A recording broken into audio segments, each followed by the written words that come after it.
The sky is the limit, a saying that a hijabi woman in Quebec has now made possible for herself. Nour is a refugee turned flight instructor in a field where women are not yet well represented.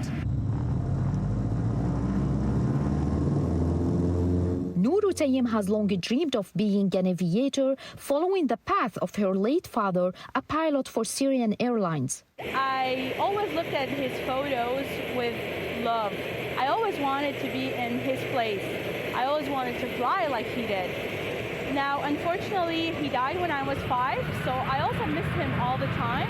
And these photos where the passion started. Fleeing the war in Syria, Nour came to Canada in 2017, nursing her dream of flying, despite not being encouraged to be a commercial pilot in Quebec because of her hijab. Some schools said there's absolutely no problem with that, but some schools said you're not gonna be able to because of the security and all these stuff. A hijabi in the plane might not be the best thing to do. I had to prove them wrong. I had to prove them wrong, and I started training, but I was always afraid what's going to happen next. Because you know, when you're a student, it's not like when you're working. Mentor Deborah Marshall says the lack of female pilots is frustrating, and with Nour she spreads awareness to improve the gender balance in the field. Even us as women, we automatically think, okay, male pilot, okay, those are the ones flying the planes.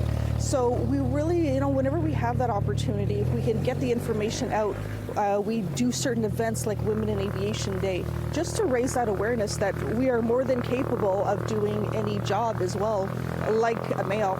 We know that women, they only represent 7% of the pilots around the world. Now, me as a flight instructor, I do feel that I have a big role with that, because I am the first one that the student meets and works with when they start training.